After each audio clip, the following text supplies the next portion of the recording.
हम किसी भी एक्सेल शीट में स्क्रॉलिंग को या नेविगेशन को आसान करने के लिए अपनी एक्सेल शीट को स्प्लिट कर सकते हैं, डिवाइड कर सकते हैं पार्ट्स में, इस तरह से जी कि जो पार्ट्स हैं उनकी स्क्रॉलिंग अलहदा से हो। अब सपोज़ आपके पास ये जो एक्सेल की शीट आपको नज़र आ रही है, इसमें से जो रो 30 है वहाँ तक आपके पास एक स्पेसिफिक कैटेगरी का डाटा है, ऐसे कैटेगरी ए है वो, और इससे नीचे जी आपके पास कैटेगरी बी का डाटा है।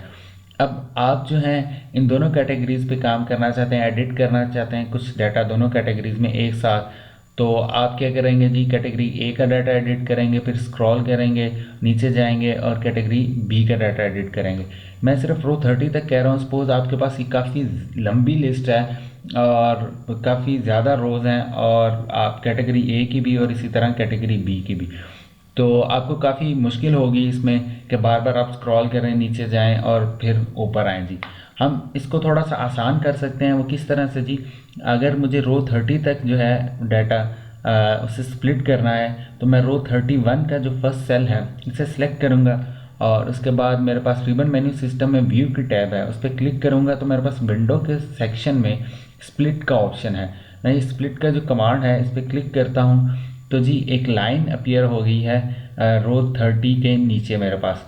अब मैं देखता हूँ जी कि अगर मैं इस लाइन से ऊपर स्क्रॉलिंग करूँगा तो वो अलहदा से होगी, और इस लाइन से नीचे जो है मैं अलहदा अपने डाटा को स्क्रॉल कर सकता हूँ जी। आप ये जो आपके पास लाइन अपीयर हुई है इसे ड्रैग भी कर सकते हैं, और अपना जो चेंज भी कर सकते हैं। ये जो डिवीजन है स्प्लिटिंग की, इसे चेंज भी कर सकते हैं जी आप, जब ऐसे आप अपने कर्सर से माउस से ड्रैग कर सकते हैं जी। इसी तरह जिस तरह मैंने रोज़ को स्प्लिट किया है, मैं अपने कॉलम्स को भी स्प्लिट कर सकता हूँ, यानी अपने एक्सेल शीट को वर्टिकली भी स्प्लिट कर सकता हूँ। उसके लिए मुझे क्या करना होगा, से मुझे कॉलम ई तक डाटा स्प्लिट करना है। पहले जी ये जो मैंने स्प्लिट किए हैं रोज़, ये स्प्लिटिंग मैं रिमूव करता हूँ एक्सेल की शीट से।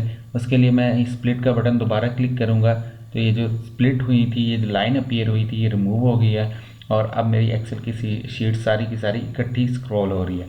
अब मुझे कॉलम ई तक जी डाटा जो है स्प्लिट करना है। कॉलम ई अलहदा, कॉलम ई तक जो डाटा है वो अलहदा चाहिए, और इससे आगे जो डाटा है वो मुझे अलहदा चाहिए जी।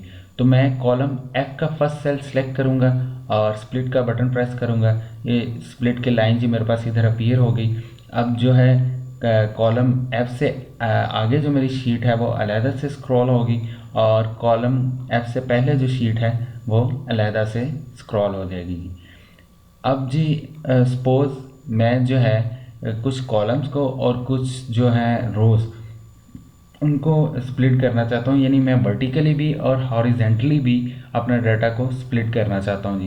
पहले तो ये जो मैंने स्प्लिट किया था अपने डाटा को वर्टिकली, अपनी एक्सेल शीट को वर्टिकली, ये रिमूव करता हूँ मैं जी। उसके बाद अब सपोज से मुझे जो कॉलम रो 5 तक और उसके बाद जी कॉलम डी तक जो है अपने डाटा को स्प्लिट करना है। तो मैं जी कॉलम डी तक मुझे करना है डाटा को स्प्लिट में कॉलम ई का फर्स्ट सेल, और रो अगर 5 तक करना है तो रो 6 का फर्स्ट सेल सिलेक्ट करूँगा, और उसके बाद स्प्लिट का जो कमांड है उस पर क्लिक कर दूँगा जी। तो ये देखें जी आपके पास ये सेक्शंस अपीयर हो गए हैं, और आपकी जो एक्सेल की शीट है वो कुछ सेक्शंस में डिवाइड हो गई है। अब इन सेक्शंस की जो स्क्रॉलिंग है वो अलहदा से होगी जी, वर्टिकली भी और हॉरिजेंटली भी। तो ये फंक्शन आप यूज़ कर सकते हैं अपने एक्सेल स्क्रीन, अपनी एक्सेल शीट को जो है स्प्लिट करने के लिए।